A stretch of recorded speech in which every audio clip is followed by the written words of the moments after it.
India Legal presents Courts Roundup.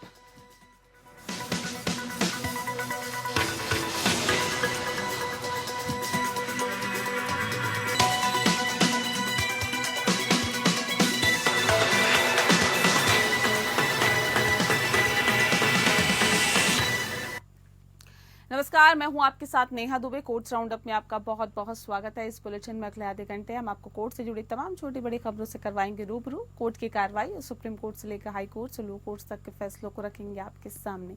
तो आइए शुरू करते हैं courts roundup. India Legal presents Courts Roundup.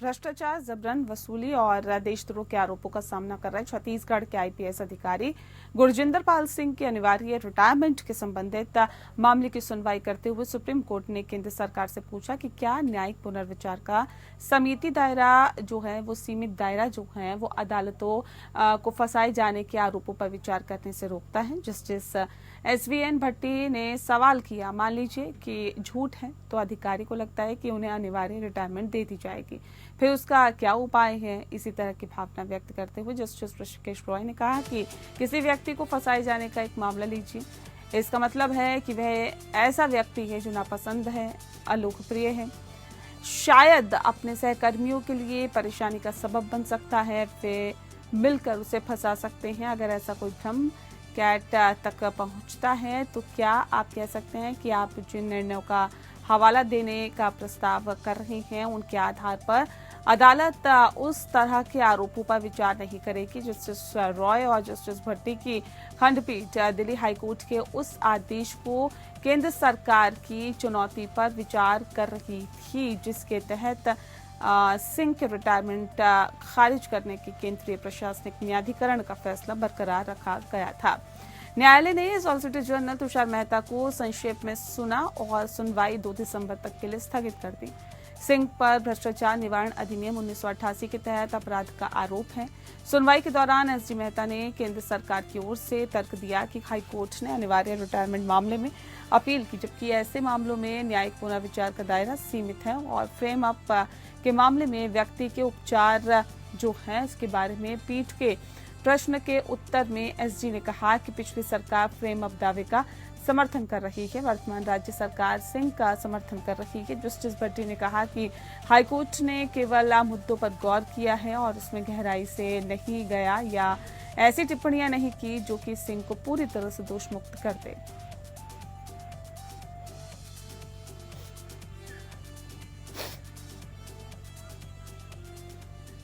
Supreme court ने मणिपुर राज्य के इम्फाल जिले में एनआईए स्पेशल कोर्ट के समक्ष लंबित 8 आपराधिक मामलों को NIA special court Guwahati Assam में स्थानांतरित करने के लिए राष्ट्रीय जांच एजेंसी द्वारा दायर स्थानांतरण याचिका मंजूर की है।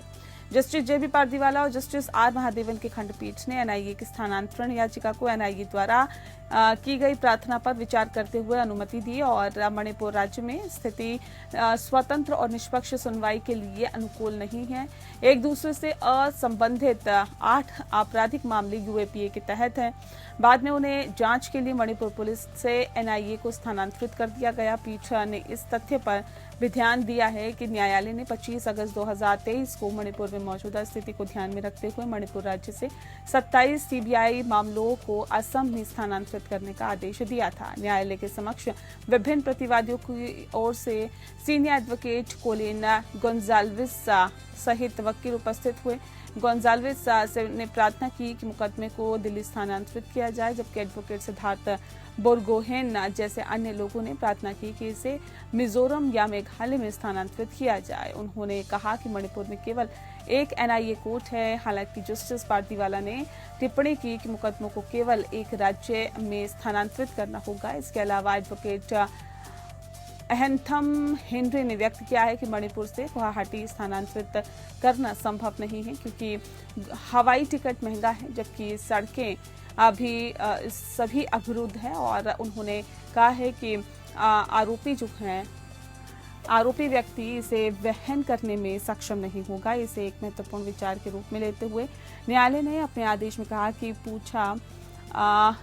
कि कुछ प्रतिवादियों ने आशंका व्यक्त किया है कि मुवक्किलों के लिए मणिपुर से असम की यात्रा करना मुश्किल हो सकता है, खासकर उन आरोपियों के लिए जो कि जमानत पर है। ऐसी आशंकाओं का ख्याल रखने के लिए हम जमानत पर रिहा आरोपियों को वीडियो कॉन्फ्रेंसिंग के माध्यम से कार्रवाई में शामिल होने की अनुमति देते हैं।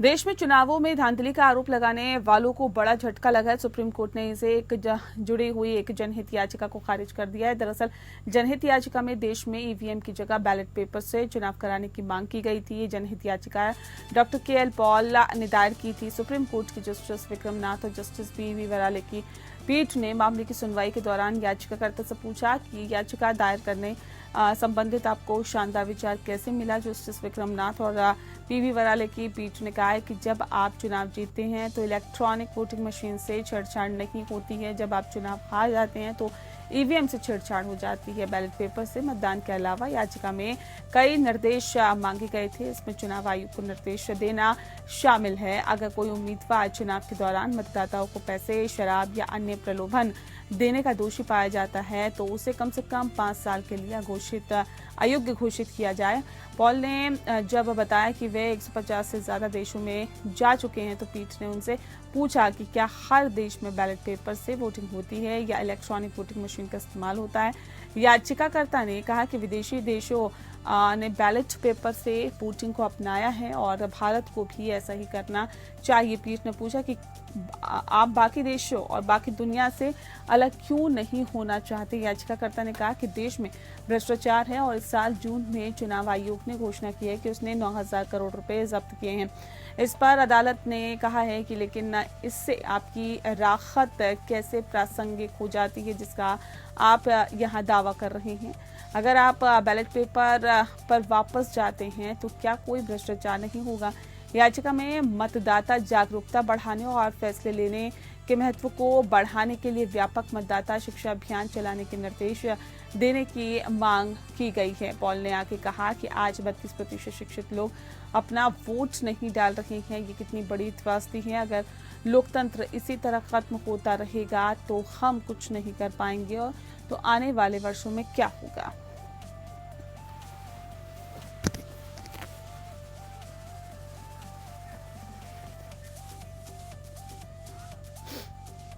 वहीं छत्तीसगढ़ के चर्चित जग्गी हत्याकांड में आरोपी बनाए गए याहया डेबर की जमानत याचिका खारिज हो गई है। मामले की सुनवाई में सुप्रीम कोर्ट में चीफ जस्टिस संजीव खन्ना ने फैसला सुनाया। जग्गी हत्याकांड के शूटर्स जिस गाड़ी से आए थे वो गाड़ी याहया डेबर की थी। बता दें आपको कि इसके अलावा शूटर्स जिस घर यानी कि बत्रा हाउस में रुके हुए थे वो घर भी याहया की थी और आधार इसे बनाते हुए चीफ जस्टिस खन्ना ने याहया डेबर की जमानत याचिका को खारिज कर दिया।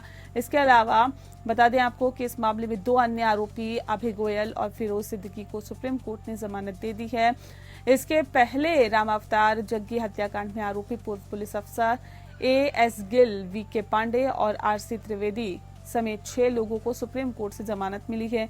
इन 6 आरोपियों को 6 महीने पहले दोबारा जेल में दाखिल किया गया था। सभी आरोपी 5 साल के अधिक समय बिताकर जेल में बिता चुके हैं और वकीलों ने बताया कि आरोपियों की जमानत याचिका पर सुप्रीम कोर्ट के चीफ जस्टिस संजीव खन्ना की बेंच ने सुनवाई के बाद 6 आरोपियों की जमानत के आदेश दिए हैं। अब आप जो है आदेश की मूल प्रति रायपुर की अदालत में जमा की जाएगी। इसके बाद आरोपियों की जेल से रिहाई के आदेश होंगे। जग्गी हत्याकांड में जमानत निरस्त होने के बाद पुलिस वालों समेत जग्गी हत्याकांड समेत सभी आरोपियों को वापस जेल में दाखिल करने के आदेश दिए गए थे। इस आधार पर सभी ने इस साल जून महीने में कोर्ट में सरेंडर कर दिया था। इसके बाद उन्हें जेल भेज दिया गया था।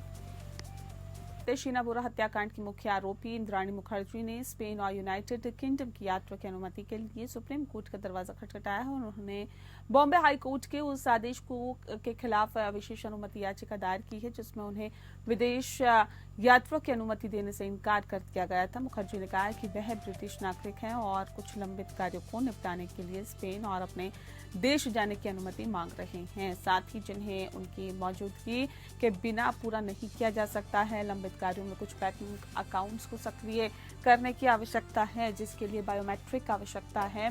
बता दें आपको कि रियल एस्टेट एजेंट की नियुक्ति, संपत्तियों की मरम्मत और रखरखाव आदि शामिल है।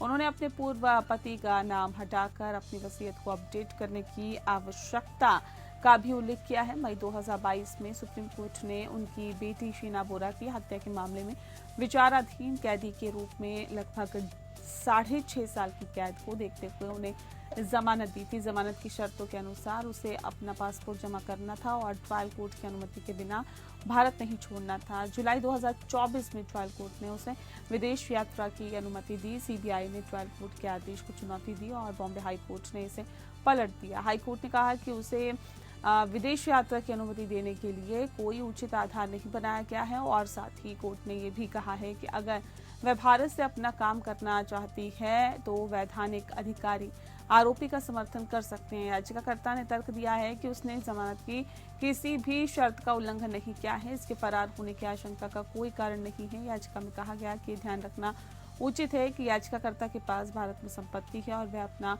व्यवसाय चलाती है, इसके लिए उसके भगाने और भागने की आशंका बिल्कुल भी सही नहीं है और ये सवाल से बाहर है।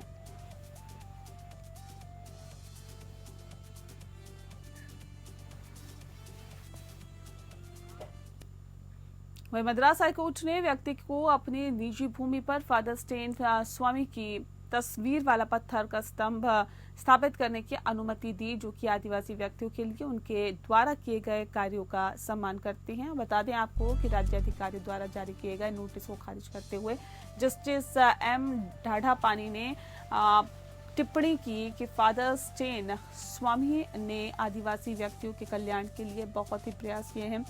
वहीं न्यायालय ने यह भी कहा है कि नागरिकों को अपनी निजी संपत्ति में प्रतिमा स्थापित करने का अधिकार है। एकमात्र प्रतिबंध यह है कि इस तरह के निर्माण से सांप्रदायिक संघर्ष नहीं होना चाहिए और वर्तमान मामले में न्यायालय ने कहा है कि नोटिस अनुचित है, इसीलिए इसे रद्द करने के लिए इच्छुक हैं। अदालत ने कहा है कि जब किसी व्यक्ति के खिलाफ लगाया गया आरोप साबित नहीं होता तो उक्त आरोप निरर्थक।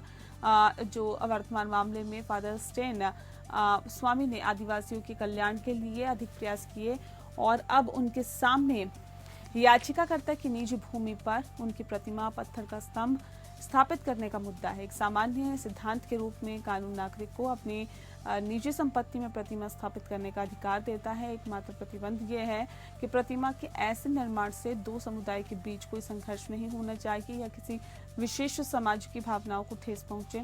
अगर निजी पट्टे की जमीन पर प्रतिमा लगाने की अनुमति है तो इसमें कोई कानूनी बाधा नहीं है। पीयूष सेठिया ने नल्लमपल्ली तालुका के तहसीलदार द्वारा जारी नोटिस को रद्द करने और फादर स्टेन स्वामी की स्मृति में पत्थर का स्तंभ स्थापित करने की अनुमति देने के लिए अदालत का दरवाजा खटखटाया था। सेठिया ने अदालत को सूचित किया कि वह कृषि भूमि का प्रबंधन कर रहे हैं और खेती और वाटरशेड विकास गतिविधियों को अंजाम दे रहे हैं।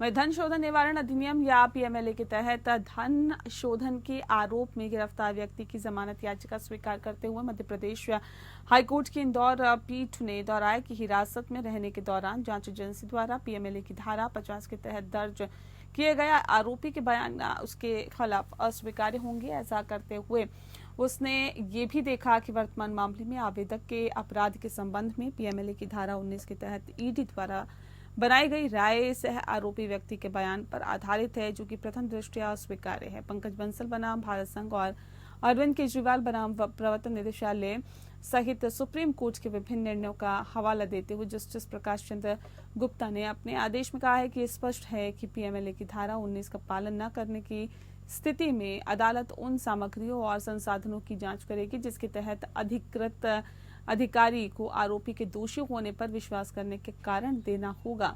अदालत को अपराध के दोषी न होने पर विश्वास करने के कारण देना होगा और यानी विश्वास करने का कारण अनिवार्य हो जाता है। ये भी स्पष्ट है कि जब कोई आरोपी पीएमएलए के तहत हिरासत में होता है, चाहे वह जिस भी मामले में हिरासत में हो, पीएमएलए की धारा 50 के तहत उसी जांच एजेंसी के सामने दिया गया कोई भी बयान निर्माता के खिलाफ अस्वीकार्य है।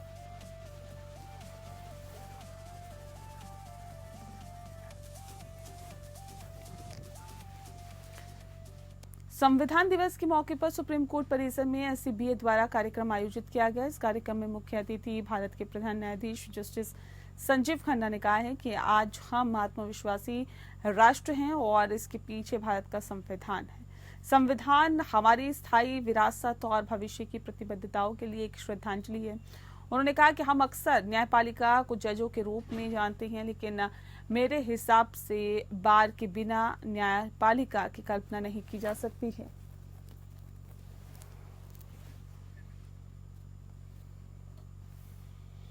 तो संविधान दिवस समारोह के मौके पर सुप्रीम कोर्ट परिसर में एससीबीए द्वारा कार्यक्रम का आयोजन किया गया।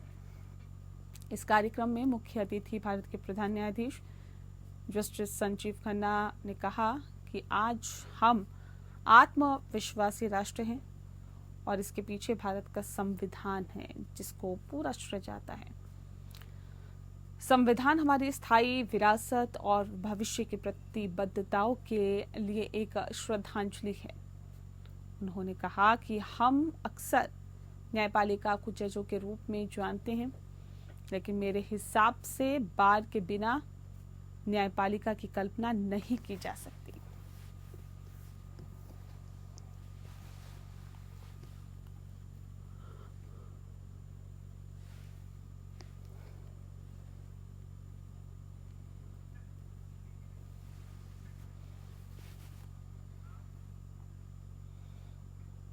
वहीं दिल्ली के उच्च न्यायालय ने हाल ही में ओपन एआई के चैट जीपीटी के खिलाफ समाचार एजेंसी एएनआई द्वारा दायर कॉपीराइट उल्लंघन मुकदमे में वकील आदर्श रामानुजन और डॉक्टर अरुल जॉर्ज स्कारिया, जो एनएलयू में कानून के प्रोफेसर हैं, उन्हें एमिकस क्यूरी नियुक्त किया है। और इस संदर्भ में इंडिया लीगल वेब रिपोर्ट से समझते हैं कि एमिकस क्यूरी की भूमिका क्या होती है।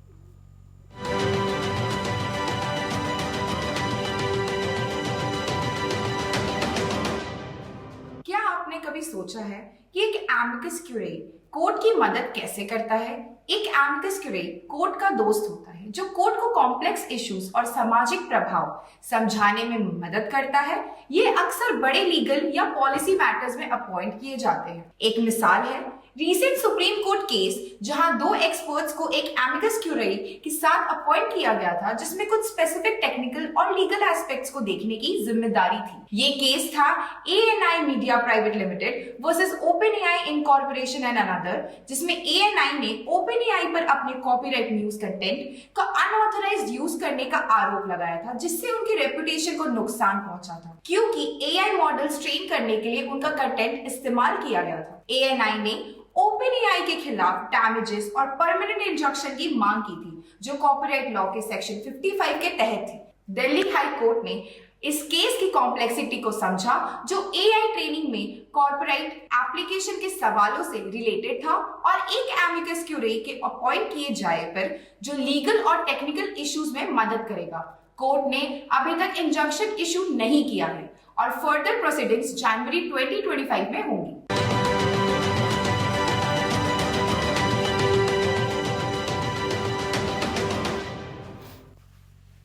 मुंबई के प्रतिभूति अपीलीय न्यायाधिकरण या सेबी के अपीलीय ट्रिब्यूनल में बिन्नी लिमिटेड बनाम सेबी केस में सुनवाई हुई। सेबी ने कंपनी के धन की हेराफेरी या हेराफेरी वित्तीय विवरणों में गलत विवरण और अनधिकृत संबंधित पार्टी लेन देन की कई शिकायतें प्राप्त करने के बाद अपीलकर्ता के खातों की जांच की है। सेबी ने कपड़ा कंपनी बिन्नी लिमिटेड को आदेश दिया है कि वह 706 करोड़ रुपए के डाइवर्ट किए गए फंड को अपने बैंक खाते में 12% ब्याज के साथ वापस लाए, जिसकी गणना प्रत्येक डेबिट लेन देन की तारीख से की जाएगी, जिसके कारण उसके खातों से हेराफेरी हुई है। सेबी ने कुछ शीर्ष अधिकारियों को 3 साल के लिए प्रतिभूति बाजार में प्रवेश करने से भी रोक दिया है। इस केस को मुंबई से कवर कर रही थी इंडिया लीगल की लीगल एसोसिएट वैष्णवी हमारे साथ सीधे जुड़ गई हैं और आइए उनसे समझते हैं कि सुनवाई के दौरान क्या कुछ हुआ। वैष्णवी, क्या कुछ हुआ सुनवाई के दौरान, विस्तार से बताएं। हाँ जी नेहा मैम, तो आज सेबी ने एपेलेंट के अकाउंट में इन्वेस्टिगेशन करी है after receiving so many complaints, जो कि कंपनी के डाइवर्टेड फंड्स, फाइनेंशियल स्टेटमेंट के मिस रिप्रेजेंटेशन और अनऑथराइज्ड रिलेटेड पार्टी ट्रांजैक्शंस, जिसको हम आरपीटी के नाम से भी जानते हैं, उससे रिलेटेड थी। इन्वेस्टिगेशन के दौरान सेबी फाउंड आउट कि 2013-14 से लेकर 2020-21 तक कंपनी से करीब 700 करोड़ का फंड डाइवर्जन हुआ है, जो बिनी लिमिटेड के द्वारा किसी थर्ड पार्टी को किया गया है, जिससे कंपनी के शेयर होल्डर्स और इन्वेस्टर्स को काफी नुकसान हुआ है। सेबी ने टेक्सटाइल कंपनी बिनी लिमिटेड को ऑर्डर दिया कि 706 करोड़ का diverted fund 12% interest rate per annum के साथ अपने बैंक अकाउंट में वापस लाया जाए, और ये इंटरेस्ट उन सारे डेबिट ट्रांजैक्शंस के तरीकों से कैलकुलेट होगा जिनसे फंड्स का मिस अप्रोप्रिएशन किया गया था। बहुत शुक्रिया आपका वैष्णवी और तमाम जानकारी हम तक पहुंचाने के लिए। और चलिए इसी के साथ कोर्ट्स राउंडअप में इतना ही। नमस्कार। India Legal presents Courts Roundup.